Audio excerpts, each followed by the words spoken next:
Hi guys, ito na naman po tayo upang magluto. Ang lutuin ko po ay tokwa na may oyster sauce. Ayan po. And celery. Ayan. Nalagyan ko ng celery, red bell pepper at bawang. Ayan po ang ating oyster sauce. Magic sarap, paminta, asin at konting tubig. Sisimulan ko na po ang unahin po natin ang sibuyas. Isunod natin ang ating piniritong tokwa. Ayan po. Ito po ay kamating pagulo.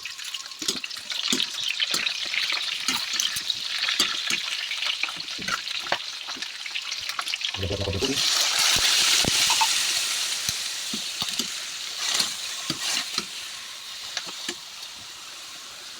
Ilagyan po natin ang oyster sauce.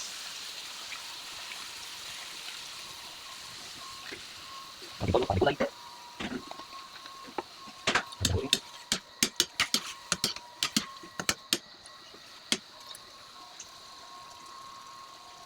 Kulog niya. Sunod natin ang katawan ng celery.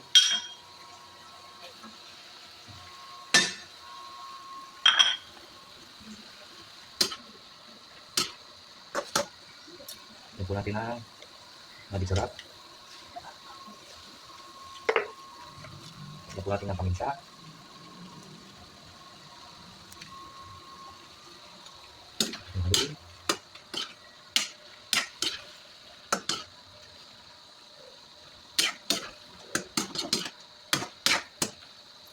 Pwede na pala ang red bell pepper.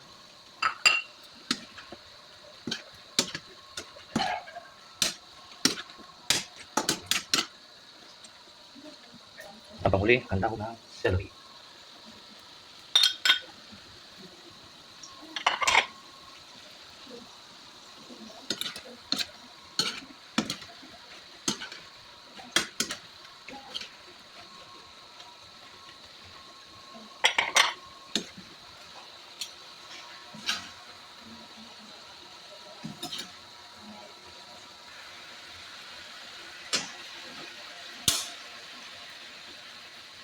Ito na po ang aking finished products pagluluto ng